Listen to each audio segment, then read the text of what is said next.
This is the 40 Days for Life podcast with your host, Sean Carney. Hello, and thank you for joining us today on the 40 Days for Life podcast. I'm Sean Carney, the president of 40 Days for Life, and your host for this podcast, which is dedicated to helping you end abortion where you live. TV shows that have dabbled in the abortion issue with a pro-life result. That is a fun, summer, lighthearted, only by a little bit topic of our podcast today, and somebody who is not lighthearted at all, but continues to enjoy his summer is my co-host, Mr. Steve Carlin. I am very lighthearted in the summer because it lasts for like another 3 or 4 days in Wisconsin. Yeah, so it starts chilling out around August 20th. Mid-August, the nights start getting cool. Not snow on the ground, though. Not yet. Heather is also here. We have to talk about you today. As the great Toby Keith saying, I want to talk about me.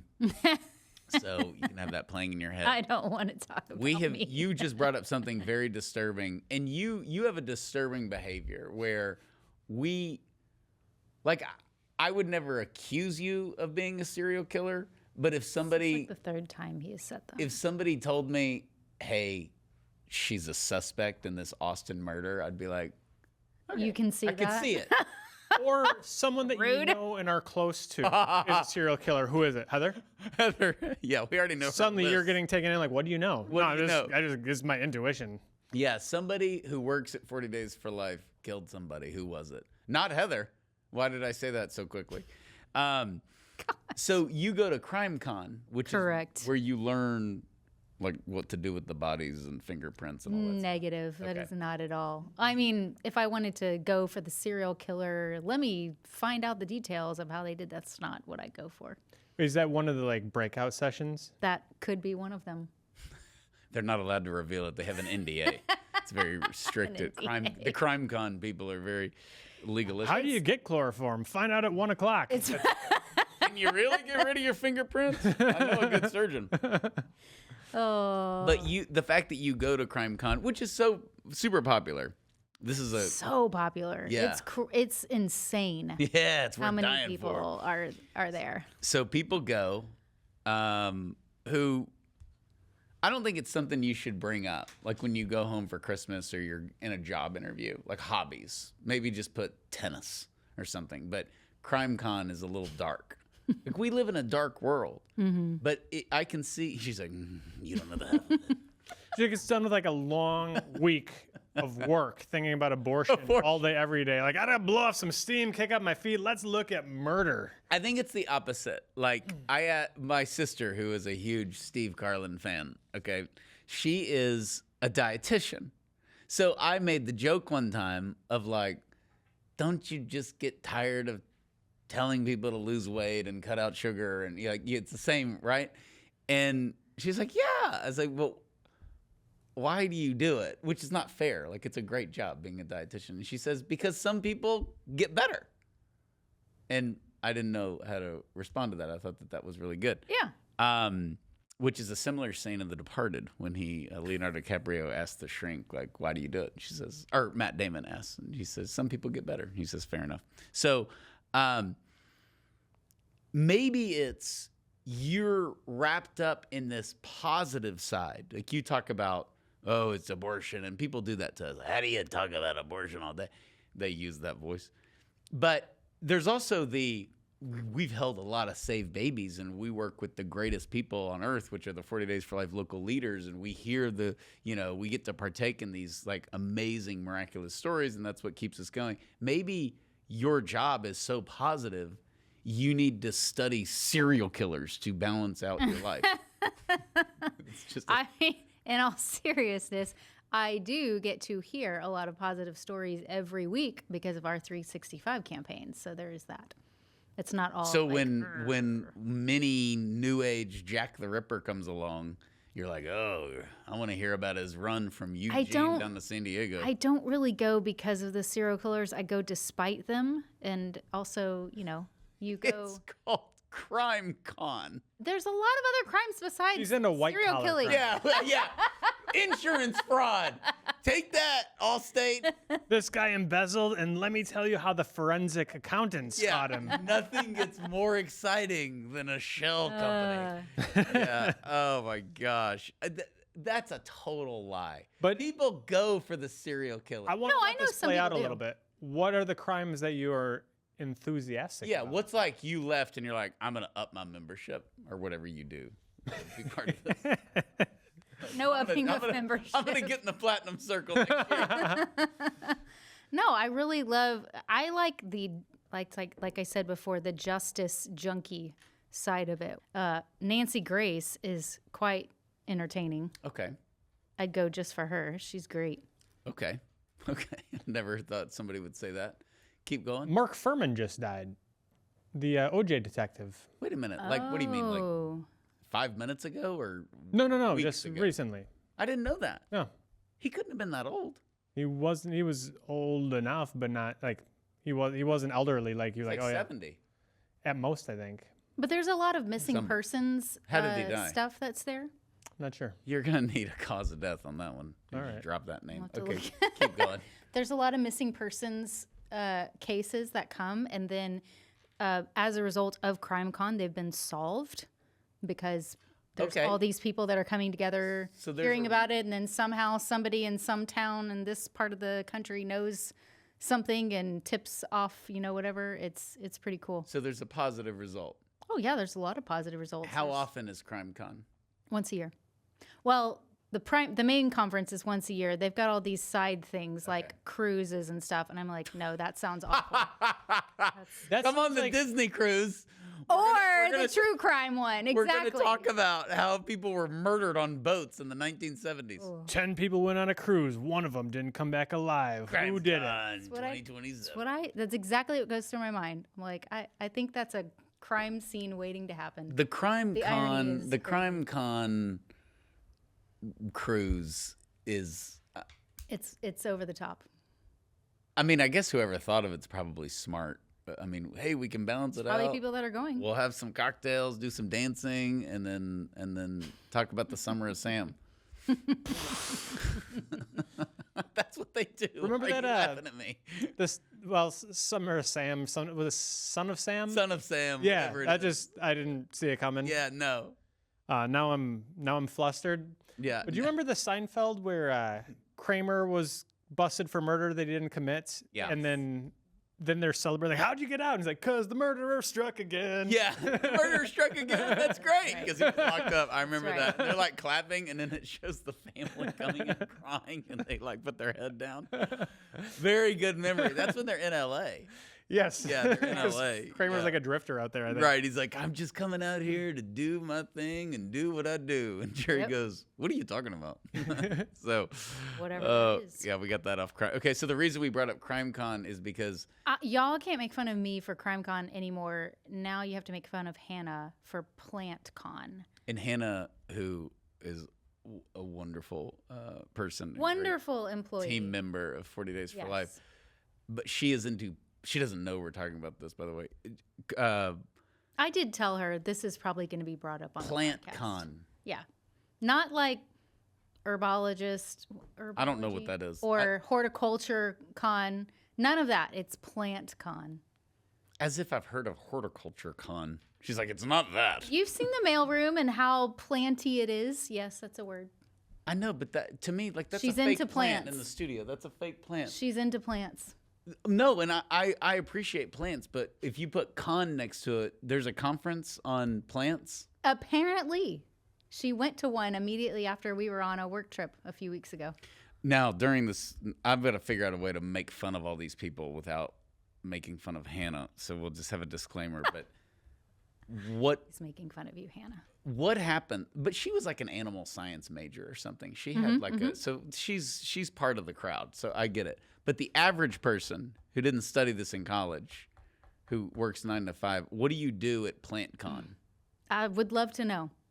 I would go to PlantCon. See? This I knew. You're like, how much are the tickets? Because you and I respect this. I don't want to sound degrading. Loves flowers. You garden, Yes. Gardens. okay? Which is good. My in-laws love to garden. They're like always telling us what we need to do. I think our plants look fine, but according to me. But yeah, I see this as something I could get more into the older I get. But I understand it for you because of your seasons that you probably get a pretty quick ROI. Like you plant, it gets warmer, you have this beautiful little flower bed in the summer, and then it dies on August 15th when the snow comes. Our planting is an act of hope because I like the spring flowers, the tulips, the daffodils, things like that, and we plant those in October and then have to wait. Ooh. There you go. Okay, look, I was giving you a compliment, but now you're like you tulips and daffodils. He names them. Oh. The only Saturday Hyacinth. I got a Saturday detention once in high school. Yeah, let's go. Yeah, little breakfast club I want to action. hear about it. I really wish I had done something cool. Oh,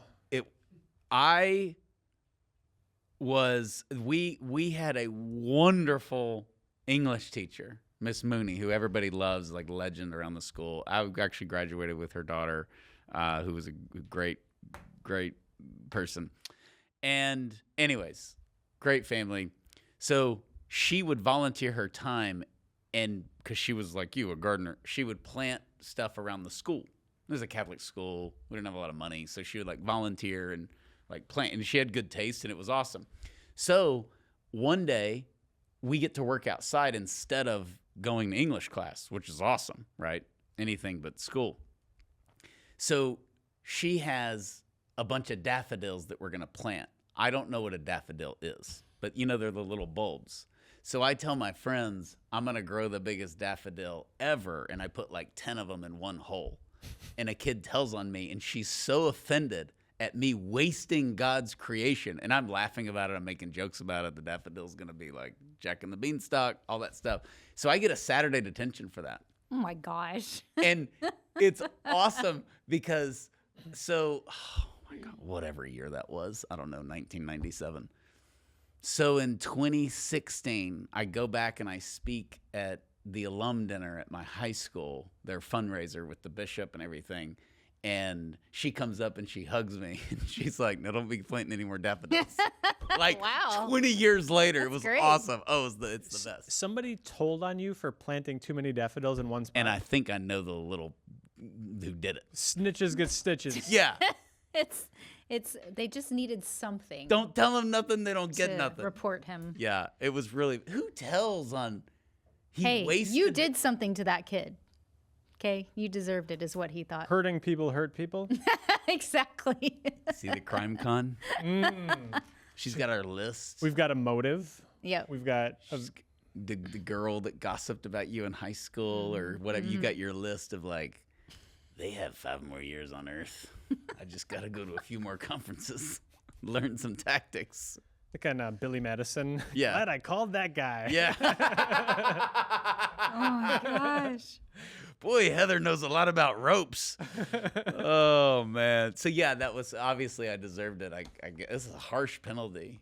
Saturday detention. You're going to laugh at me, and I'm going to deserve it, but that's actually a bad daffodil growing strategy. They do better when you spread them out more. Shocker. I don't even know what you're saying. I don't know what a daffodil is. I think it's fun to It's say. a yellow flower with a little trumpet thing at the end of it. That kind of like Nope, hangs nope, out. Nope. Well, it's like face is normal, but then it's got like the flower within the flower. I don't know. I don't know what it is.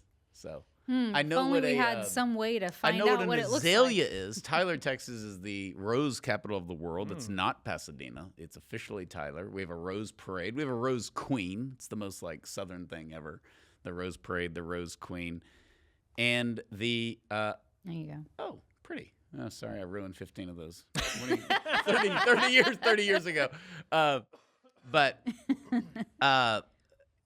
Yeah, so azaleas are gorgeous. So we grew up with azaleas. I probably didn't realize how pretty my hometown was when I was growing up. What are you laughing at now?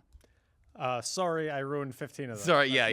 I like that line. am, yeah. So I think maybe Miss Mooney may listen to the podcast, so we may get some feedback on that. But I got to say I regret it. But it was, I still think it's really lame whoever turned me in. Big time. Like I was smoking dope or something. They're still laughing to this day. They're not laughing. They're not thinking about it. They probably forgot they did it. But I didn't. my 8th grade math teacher is a 40 Days for Life fan. Yeah. And she came to a talk that I gave. I had not seen her in decades. And I sat in her class, and my buddies and I made dentist sounds. So I was surprised that she was eager to. My funniest former teacher encounter was with a wonderful woman, Miss Wilson. And I went back, I don't know when this was, but I was I don't know, 10 years ago or something.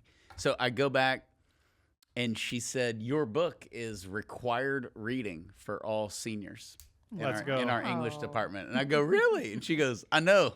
Who would have thought, right? Yeah. It was great. It was so natural. Like, who'd have thought? This is the beginning of the end of abortion? Or? Yeah. Okay. Yeah. So I'm sure they've loaded up on some What to Say When. Nah. Let's go. Okay. Anything else? No, Much more, but we don't have time for it. that's right. We love you, Hannah.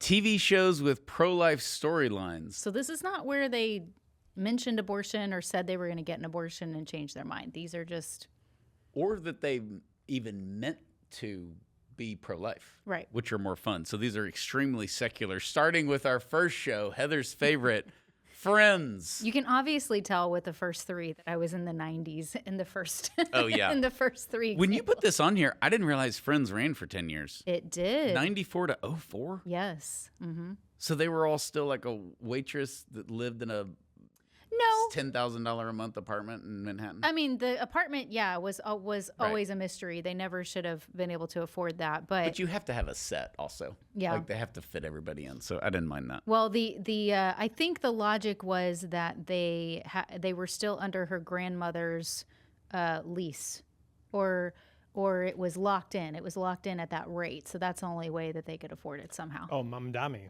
Rent control. There you go, rent controlled. There you Yeah, go. Friends was way before him, thankfully. But Rachel was not a waitress the whole time. She ended up working at a couple of fashion designers. Rachel is Jennifer Aniston. Yes. So she worked for Ralph Lauren, and I forget what the other one was. she gets pregnant. So I was out on Friends by the time this happened. Oh, okay. So she gets pregnant with Emma, That's her daughter. and Ross is the father, who is your boy, who you love. Your I favorite. don't think he had it in him. So funny. Steve doesn't really hate, but he hates. What's the guy's name? David Schwimmer. Schwimmer. Yeah. All the people to hate in the world, you hate He's too whiny. David Schwimmer. Yeah. Yeah, and it just ruined Band of Brothers. Like that's the guy. I'm supposed to be the whiny guy from Friends went and liberated Europe from the Nazis. I don't think so. I don't think I knew that he was in that. Wow. I thought he was pretty good in it.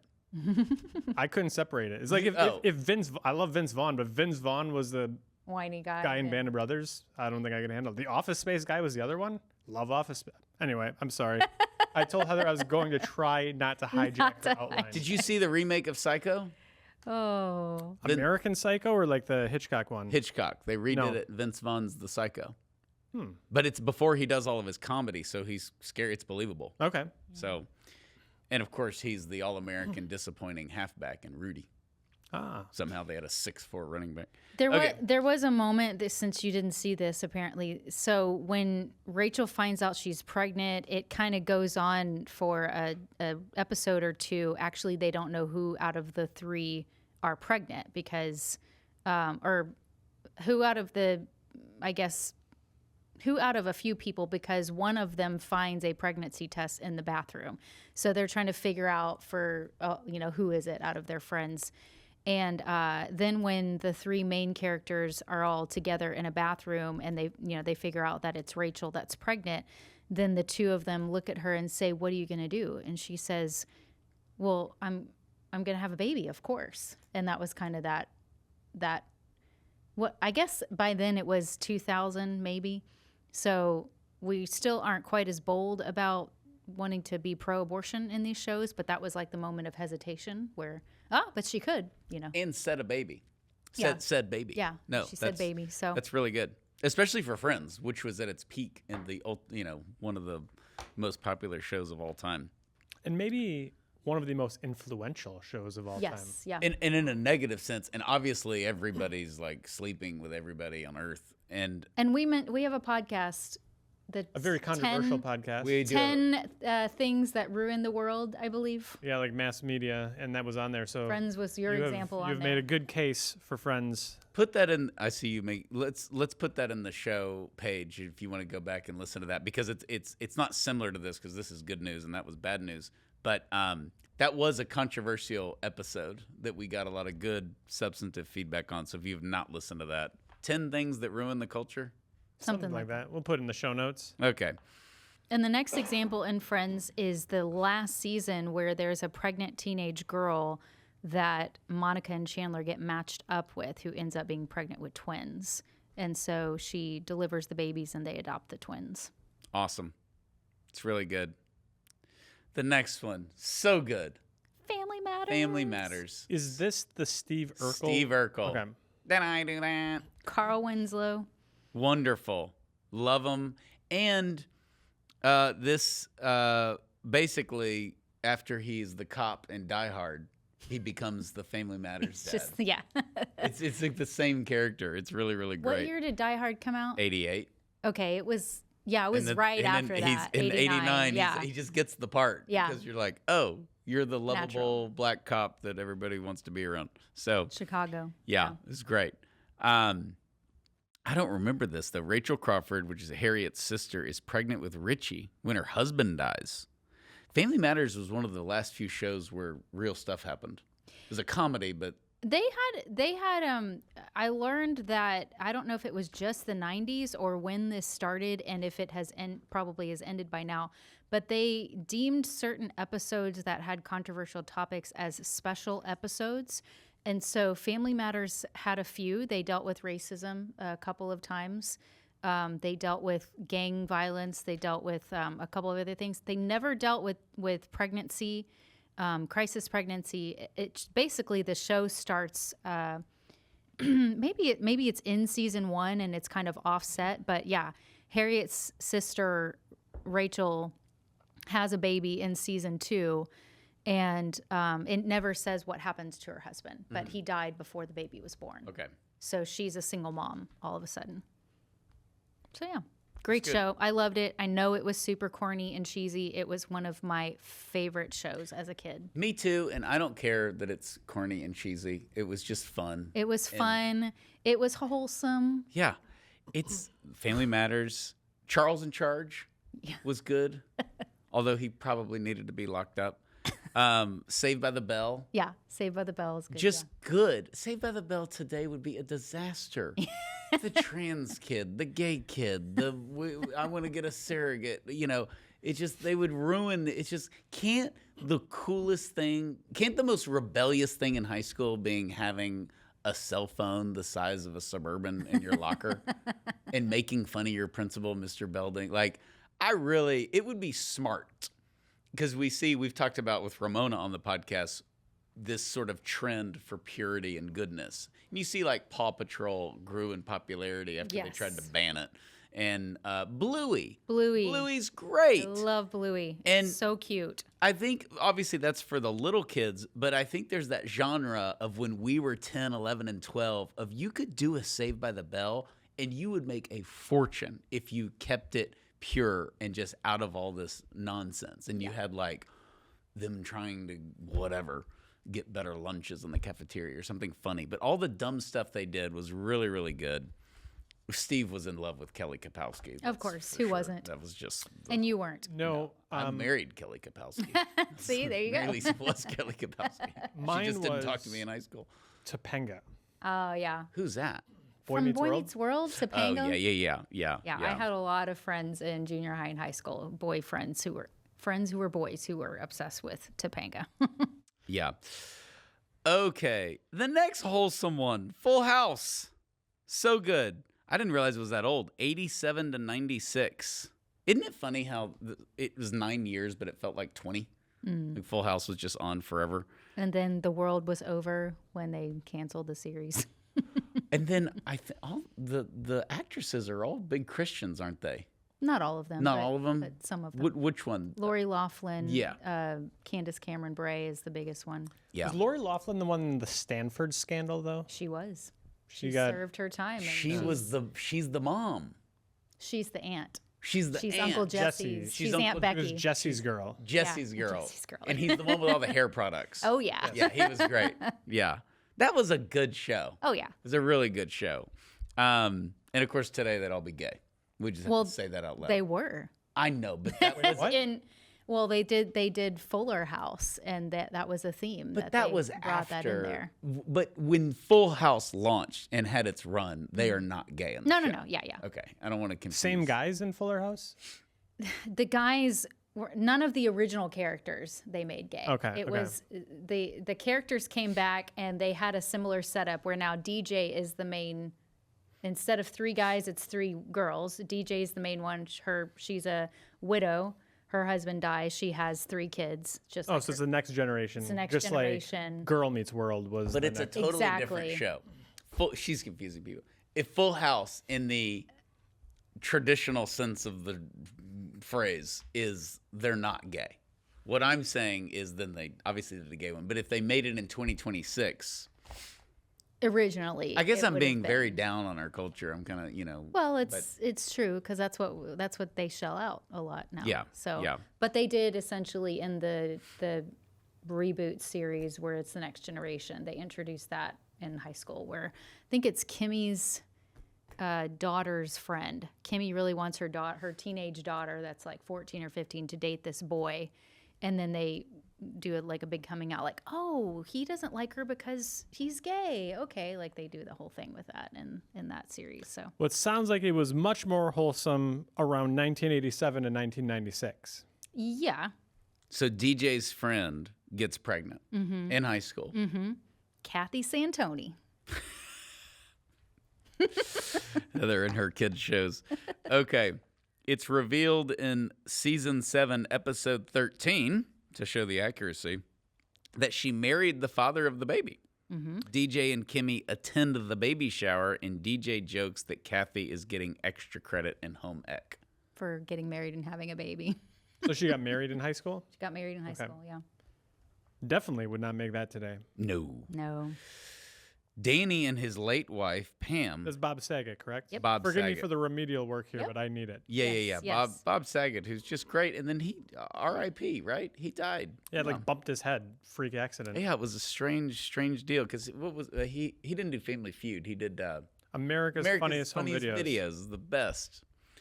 Danny and his late wife Pam had DJ when they were around 18, 19 years old. So she was born out of wedlock. It doesn't say, I don't know that it ever actually says that they got married and eloped because she was pregnant. I don't know if they just were young and in love and eloped and then got pregnant. I don't remember them saying one way or another in the series. But regardless, they were teenagers. Entourage. Now, I didn't see this show. Did y'all Me see neither. this show? I've never. Mark Wahlberg, right? No. No? No, it's not Mark Wahlberg.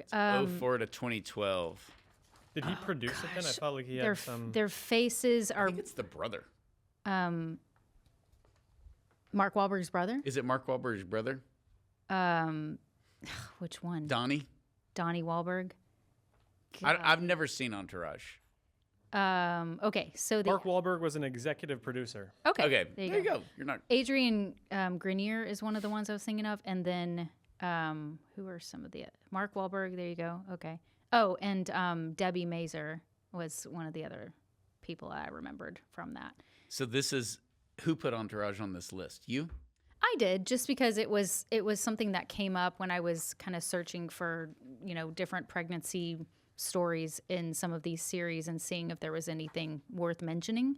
And I thought, even though I haven't seen this one, it may be something y'all had seen, but I'd add it to the list. So It's great. Eric's estranged girlfriend, Sloane, decides to keep the baby and raise the baby herself until the two eventually reconcile and marry. So there you go. A lot of these, the baby's not the burden. That's what's surprising. Like, it's not, they're choosing life. It just goes to show, too, that as much as they try to force entertainment now where it's like, and this character had an abortion and that's how she had her legal career.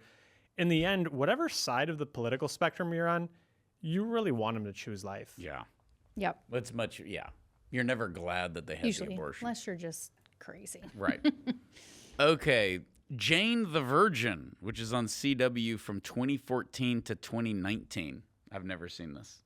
This was one where I only saw a handful of episodes. I remember talk about this when this was going on. So she's the main character. Jane is the main character. It's in the title that she's a virgin. She's this religious person. She works in Miami. There's a lot of office scenes.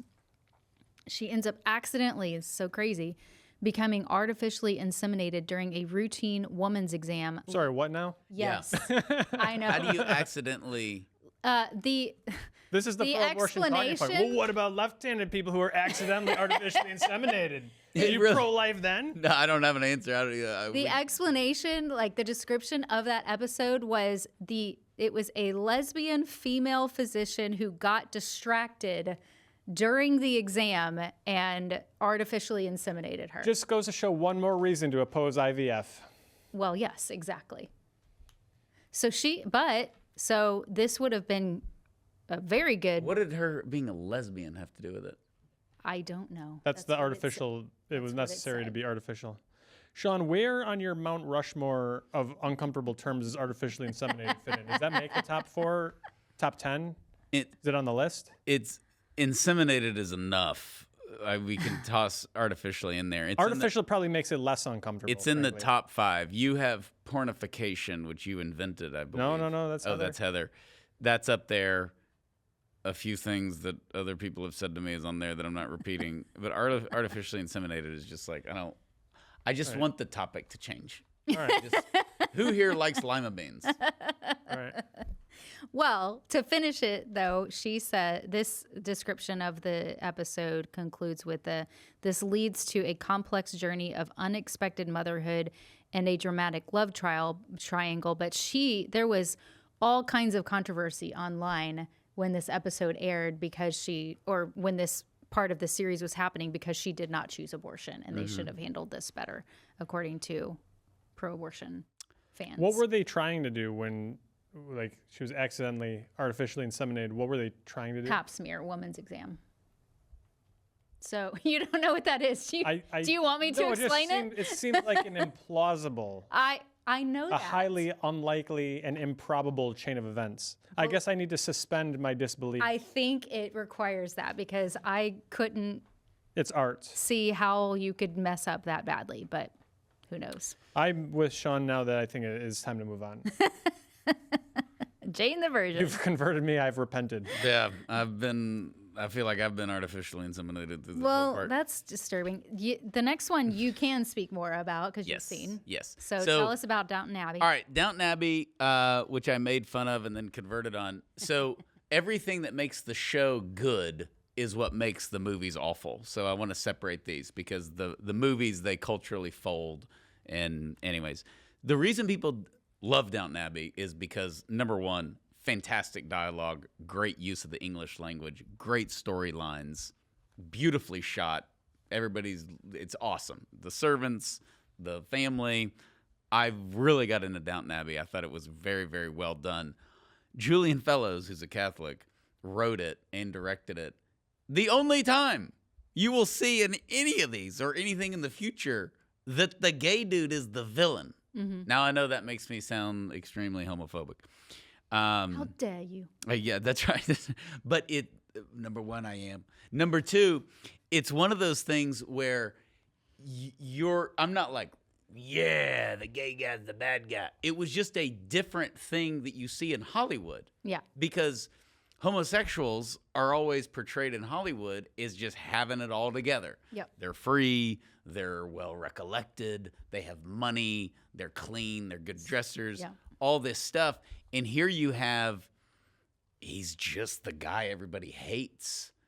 And then in the movies, it's like, oh my gosh, our cruel society, like they totally fold and it's unwatchable. But that's not the reason I like Downton Abbey. But that's the reason people don't watch it. Because they're like, it has a gay guy. And that truly is like being homophobic. Like, you can't watch a show that has a gay guy in it. Like, with gay people everywhere. Who cares?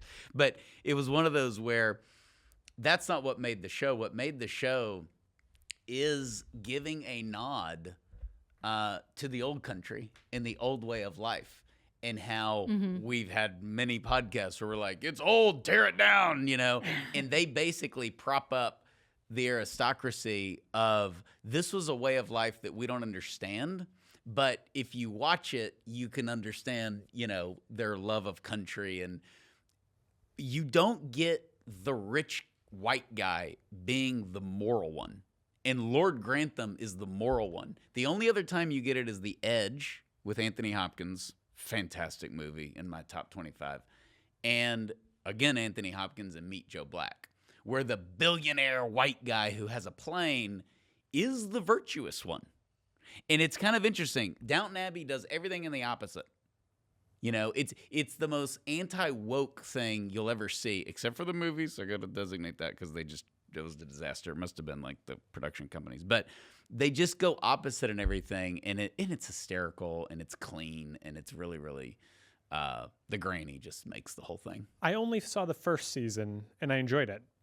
And to me, it was kind of interesting because for all of the talk about tearing down the past, these were people of wealth who used it for the benefit of society at large, right? Like, kind of like you think about the old people, they were the patrons of the arts. They started the libraries. It wasn't kind of like the woke oligarchs or whatever you want to say. I don't want to use that. That's a Bernie Sanders word. But the woke people now who are telling us what to do are enriching themselves for their own benefit. There's no building the libraries or that sort of thing. And I told my daughters loved it. And so you have to forgive some stuff to watch it because I'm Irish Catholic. So I told the kids, when you go in and you murder all the monks and you quarter them and, bury them in different fields. I try to be very graphic with the kids so that they turn against the Brits.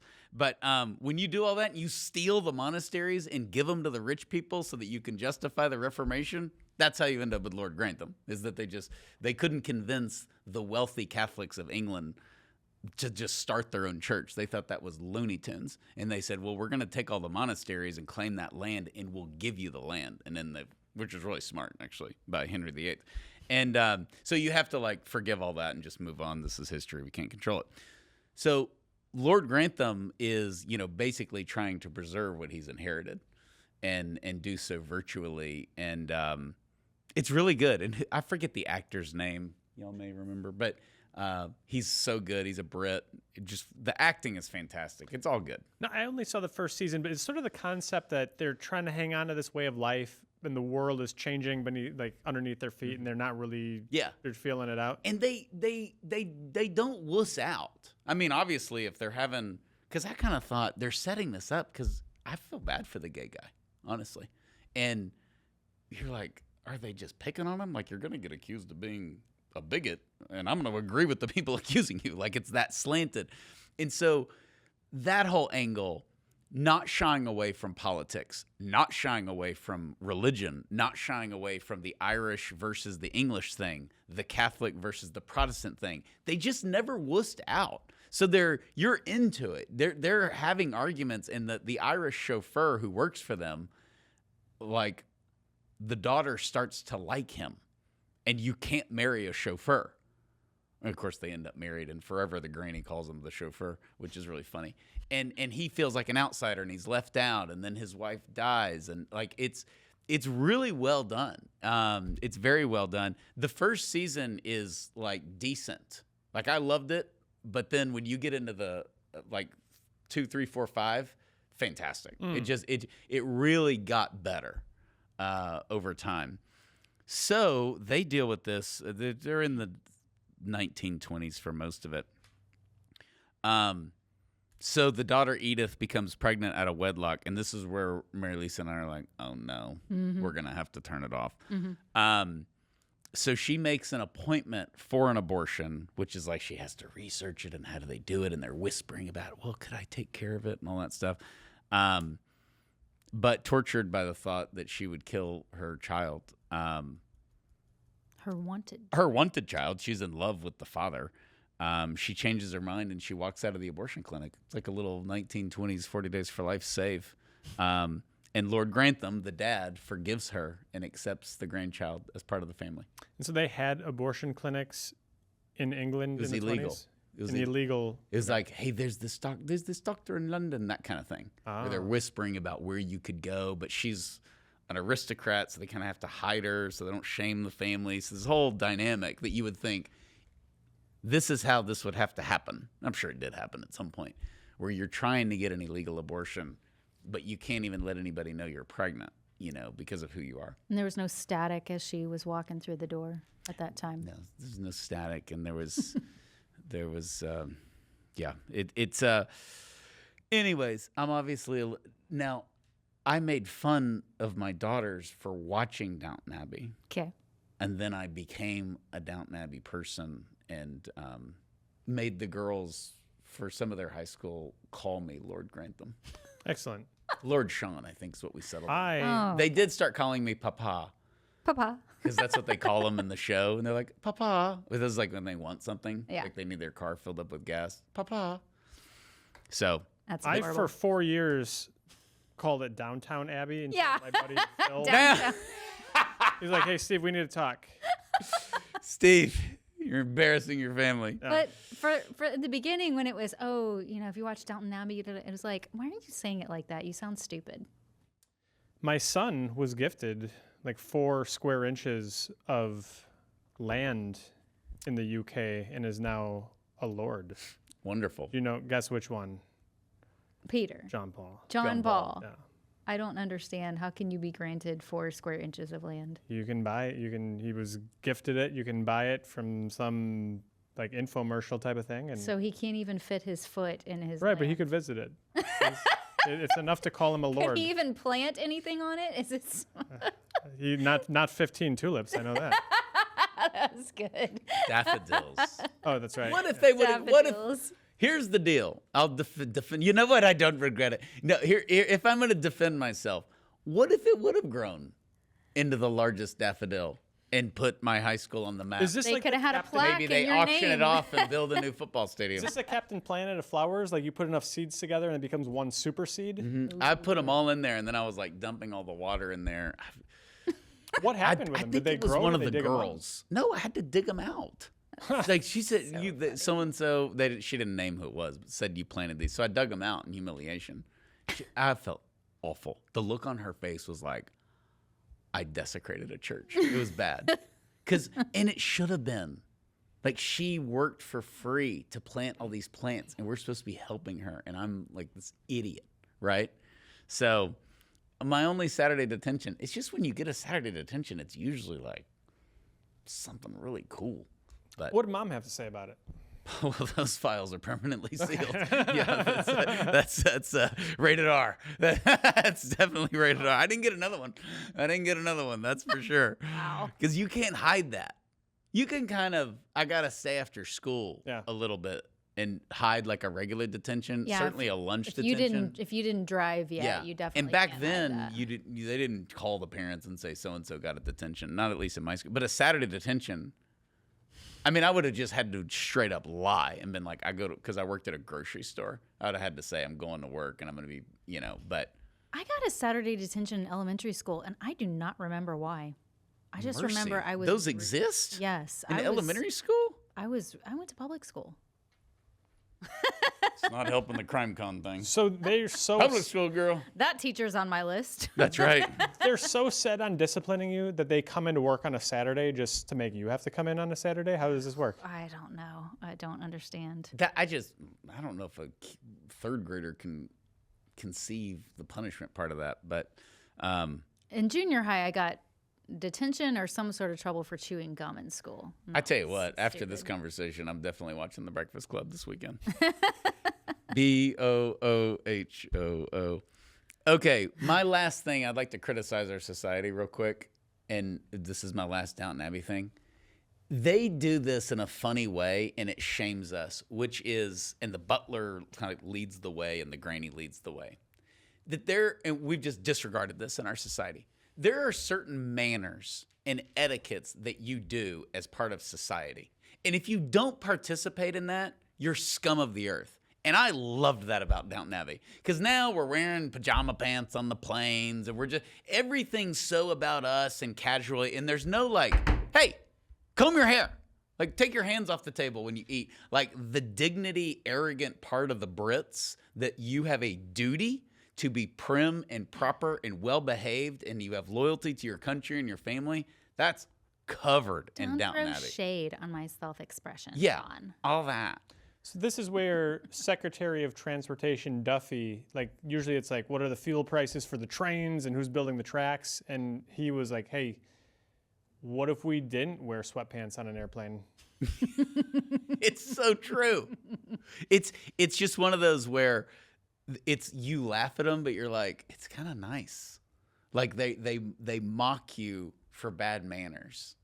And I think we need a little bit more of that these days. Rest in peace, Spirit Airlines. But there was this, Big time. Spirit Airlines video that went viral a few months back, or maybe a year ago, where a woman in Florida, she made a big deal. She was so mad about this that she called media. So media came somewhere in Florida to the airport so that she can rant and rave that she got thrown off of a Spirit Airlines plane because of her wardrobe or lack thereof. Right. Which, if you get thrown off of Spirit Airlines for your wardrobe, You must have been naked with like a Confederate flag tattoo. She was wearing shorts, but they were basically underwear and like they looked like night clothes, very tight night clothes that you would wear. I wouldn't even say workout, like what are night clothes? like an undershirt, like I don't know, like pajamas? not pajamas though. It's not something you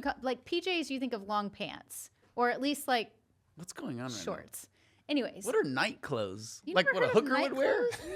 No, Like a night worker? like either a lady of the nightgown. night? Lady of the night. Thank Of the you. night. I was new there. She's like, night clothes. And she kind of looked at me. I was like, it was like We're looking Julia at each Roberts other. and Pretty Woman? It could have also been that with Okay. basically what she was wearing. So no, this but it lady's wasn't dressed like like a hooker. lingerie. Okay. It was like obviously not fit for public clothing. And then a long robe, like just wearing a long robe on the plane. And she was mad because they were kicking her off because of her shorts. And they were like, those aren't shorts. So this is what I loved about the Downton Abbey thing, is that they don't, in the same way, they don't apologize for who they are, but it's so the opposite of this poor lady, which is you got thrown off. They gave you the reason. You're dressed like a skank, and we can't have that. We've got like normal people and people like with kids and stuff. And then you go and say that it's an injustice, totally lacking self-awareness. And that's just, this is a grown woman. And we can say shame on her parents or whatever, but I mean, she's old enough to know, like, you just, it's the lack of dignity on basic stuff. I think that it's easy to say there's a bunch of rich yuppities and all that, but it's like there was a certain standard of how you act. But for every woman or person who is thrown off a plane for their wardrobe, there's, 100 more that should be thrown off that aren't. So, and it's funny because we hear about these stories and it's like, oh my God, the guy got thrown off the plane. And I'm always like, it's amazing how many people are allowed to stay on the plane. Yes. Very good. It's really, I mean, in my opinion, a third of every plane should be empty. They're just at the door. They're like, nope. Yeah, no, I'm not. I don't. I went through TSA. I'm not worried about the game. You're not gonna blow the plane up. No, you're not getting on. You just look off. Yeah. Who says that? Me. So, it's amazing who gets to stay on the plane. I've derailed us totally. No, I brought up It's the Downton Sean. Abbey thing. But I think that, and certainly I'd be interested in what the listeners have to say, but there is this, you just act differently when your grandma's next to you. And you act should. differently, when, Less and less now. the phrase of, think of somebody Now grandma's encouraging you. who you really respect, who respects you. Mm-hmm. It could be an adult, it could be, but think of somebody who really holds you in high regard, right? And would you dress like this or say this in front of them, And I think that it's just an important, like, there has to be, Some standards. Some standard. Of course, we don't have those on the 40 Days for Life podcast, but in other realms, they should exist. So thank you, Downton Abbey, and shame on you for how you destroyed that great brand in the movies. Okay, Gilmore Girls. I've never seen. This seems like a show Steve would have watched. I, as a newlywed, got sucked into watching with my wife. Ah, being right. perfect. Yeah. Tell us about it, Steve. I thought it was. I don't have anything interesting. I just thought it was really annoying, and there was just fast-paced, quirky, clever Yes. dialogue. I'm like, shut up. Yes, You totally threw your wife under the bus. I think she'd agree with me now. I think you're passively saying, I'm a good husband. That's funny because I changed a little. Yeah, I wasn't saying that, but you're right. I But am. you're right. One time, I heard that. I watched a French film with subtitles with her. That's how good of a husband I am. It felt like being buried alive, but I did it, Okay. and I get credit for it. Yeah, but did you get into it? Like, did you make like a plate of like cheese and have wine and bread and like pretend you were in France? Like put on a tux or something. That's the standard. No, I'm saying if we're gonna watch a French film and they're gonna be like all their stuff, croissant, then at least you get into it. It's like watching The Godfather and making a bunch of spaghetti. I want to hear Matt. I want to hear his reaction to what you just did. Well, you can listen to the French Revolution podcast with Matt. You hear. So, anyways, but you didn't do that. You're just in like your Packers Did you feel jersey. like? Did you see? Ding ding ding ding ding ding. Did you see Life is Beautiful? No. Oh, You need to watch that. What is on that? a serious note. We're not telling you. It's an old Italian film that's you in would Italian. love that. That's one of the most pro-life movies Life is beautiful. It ever. is- yeah, We've it is. talked about it on the Yeah, podcast. it is a. It's You like, need to watch that. This is a little embarrassing that we're recording because you're Steve Carlin, Yeah. who works at 40 Days for Life. You haven't seen it. Oh. Yeah, It's it's really well done, but you read the subtitles. So that's what I But was it's- asking: is did you feel it's like like you the were being buried passion. alive in there? It makes yeah. it more Yeah. powerful. So the reason that I did not want to watch this movie that I very heroically and courageously watched with my wife was not the subtitles wasn't the main thing. It was the artsiness of it being a French movie. Like Okay. The Passion of the Christ has subtitles. Great movie. But it just, I don't know, the French, is this the weird French crap? I don't know. I like France. We speak English in America. Yeah. There wasn't You do even like any- France. You're really being kind of hard on But it was the weird part of the French. Oh. You know what I mean? Oh, yeah. Yeah. Like, this is existential. Like, Yeah. I'm sorry, I don't know what happened. Like, why does that scene completely different from the first scene? Are these the same characters? What's going on?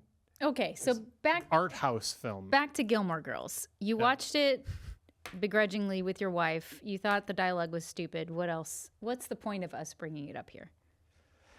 I would probably guess that the point of it is Lorelai Gilmore's pregnancy at just 16 years old and raising her daughter Rory.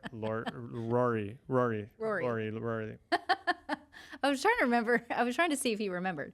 That's the whole show. It's predicated off of. Rory was the annoying one. I remember that. Just constantly just jawing all the time, running. I was in a mouth. similar situation with you, but it She's was the with baby my that's college. born. She's the baby who's not aborted. You're like, I wish she'd Yeah. have shut up. Gosh, I was Kid blabbing on. in college, and one of my college roommates was obsessed with this show. So the reason I only saw near the amount of shows I did was because she always had it on in our room, and I was annoyed as well. I was like, oh my gosh, this dialogue is so annoying.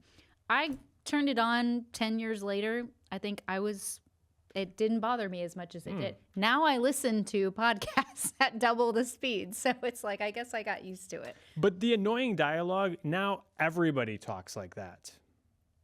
But they actually had, was it annoying because it's fast? It's just the like ironic, like I'm making sardonic observations as fast as I can. And then back and forth. And I'll out comment your comment. yes. Yeah. Yeah. I'll be more cute than you. Yeah. Yeah. Yeah. So you've seen it. No. Oh, I just you know just that. get it. No, I know that time period, the 2000 to 2010. That's what we did. It was because it's what I call the death of the screenplay, which is you go back into the 70s and 80s and you just have movies where people talk. When Harry Met Sally, Few Good Men. We're just going to get on screen and these amazing actors are just going to talk and it's going to be awesome.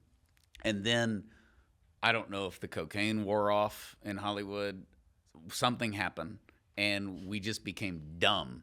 And we went through this stage, okay, where it's like, and the camera like is always on the person who's talking. It's just horrible to watch.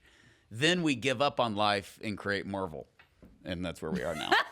Oh, Despair. man. And in the middle of that, we get The Departed, which is the last great movie.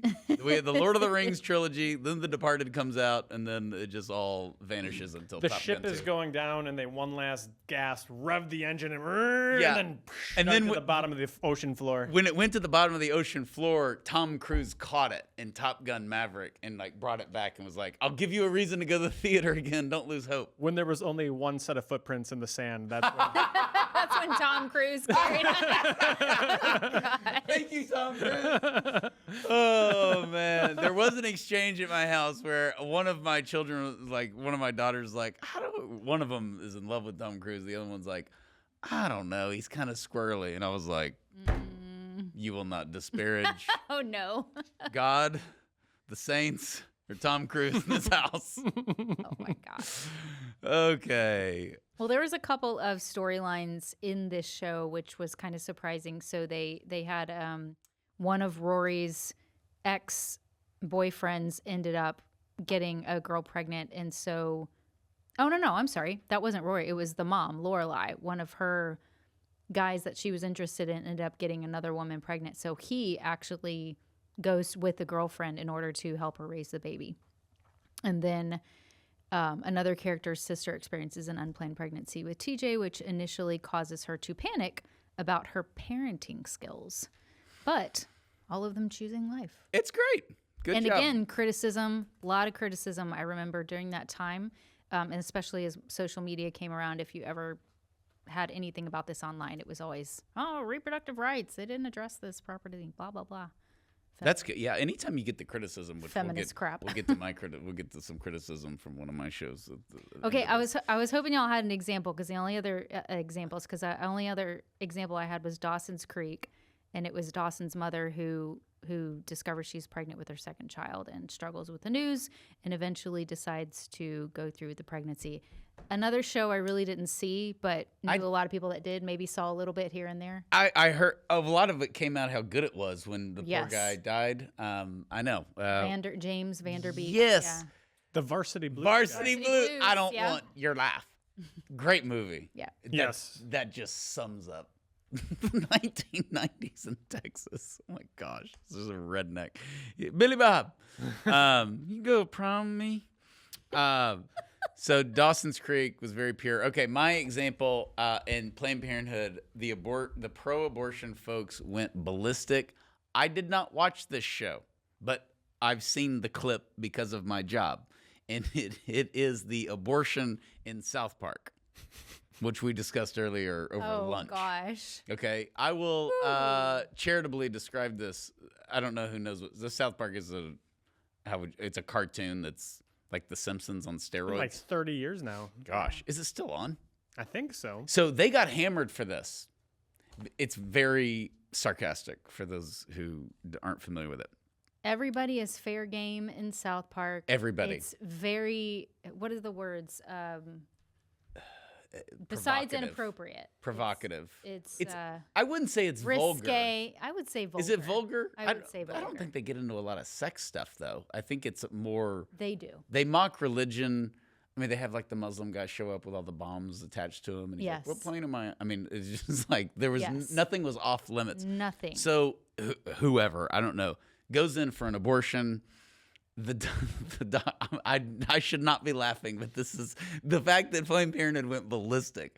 So the doctor like rips the baby out. The baby gets loose and is frantically crawling around the floor, and the doctor is running around with a knife, like yelling, "Come here, you little," like trying to, and then like I'd say that's pretty vulgar stabs. It's violent. and violent. But it's the abortionist is like chasing the baby, and the baby I think even has like a binky, like it's like a normal, Oh my like a gosh. 6-month-old baby, and then he finally like kills it, and she's like, "Thanks, doc," and all that stuff.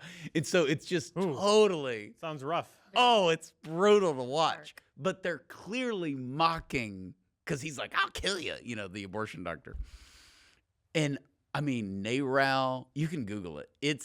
People went absolutely ballistic. And that's when I thought, this is great because like 16-year-old dudes are watching this, right? It's clear that like abortion kills a baby in the its mind own of dark way. In its It's own dark showing- way. yeah, It's humanity is showing that baby. abortion kills the baby and how Yes. absurd it is, and the doctor chasing the Yes. baby around and that, I mean, it's amazing because you could just roll your eyes, but Planned Parenthood just took the bait. And then, of course, even like liberals, they're all like, it's South Park. They make fun of everybody. Like, what are you talking about? And so, But you can't reveal the truth. and I didn't watch South Park because I know they made fun of Jesus. Yes. And so I was like having kids and stuff. But when I watched the clip when it came out, because it was a news story, I was sitting there, I can't lie. I was like dying laughing because I'm thinking, if I'm a Planned Parenthood manager, number one, I'm laughing at this, but I can't. We can laugh at it because we think abortion's murder, but they can't. They're like, this is funny, but this isn't funny because it's too real for us. It's like when The Onion came out with their article on the abortion mega centers. It's like Planned Parenthood opens up new 300,000 square foot abortion megaplex. We've got childcare so we can babysit your babies that you aren't killing. Yeah. But it's all like formally written in the child care program. And because the best satire is like 0.5% away from reality, right? And well, I think that the best satire by definition must cross the line. And not the line, but there's a line there where people are looking around to see if other people are laughing. And I think you've got to cross that. And the South Park thing definitely, like, you know. So that was, I don't know what year that was. I think Obama was president. that would be fitting. I know. It was definitely after all the partial birth abortion and just, you know. Pre-Northam. I'd have to go and re-look at the clip, but I don't know what the dialogue was between the woman and the doctor. I just remember the doctor chasing the baby around and the baby trying to escape. And so, anyways, of course it's a cartoon. So, but yeah, we can't finish with that. No. I have an example. Okay, I have go a show. for it. Okay, go. The first primetime network sitcom character to predict the overturning of Roe v. Wade, David Puddy. One day we're going to get enough justices to overturn that law. It Puddy. wasn't Puddy. Was Puddy? No, it was the moving guy that moved the couch that was played by the same guy who played Jag. I went and looked this up because y'all said that last time, and I was like, it wasn't Puddy. I want it to be Puddy, though. You want it to be Puddy? Gotta support the It team. sounds better, but Maybe that's why we think it's him, because he was like a moving, like, truck driver. he and something. Elaine went to see a priest, right? Yeah. And but he believed in God and she didn't. I think Yeah, that and was she's his- like, so you think I'm going to hell? Yeah, that's and right. he's like, yeah. And he says she was, yeah. it's like, yeah, with demons and fires. And he goes, yeah, it's going to be rough. so it wasn't Putty. Was it someone she was dating? Briefly, it was the guy early in the series that moved Jerry's couch, and she was like, "Oh, if he's getting a new couch, can I have this? Hey, can you move this?" And then You're she's like right. flirting with him. You're right. You know your Seinfeld. Yeah, you're right. Because she's like, I think he's definitely pro-choice. I'm like, well, you better ask him, you know. And he's like, yeah, we're going to get rid of that law. Yes. She's like devastated. Yeah. It's great. Okay, there we go. When in doubt, end with Seinfeld. Okay, please subscribe if you're on YouTube and ring the bell so that you get notifications of when we have a brand new podcast. If you watch the podcast on YouTube, then number one, you get to enjoy all Jill's wonderful graphics. Number two, you get the podcast a day early, which is just, you don't have to wait that extra agonizing 24 hours to hear from us. So be sure to click the notifications, subscribe, rate, review, and share this podcast, and we will see you next time.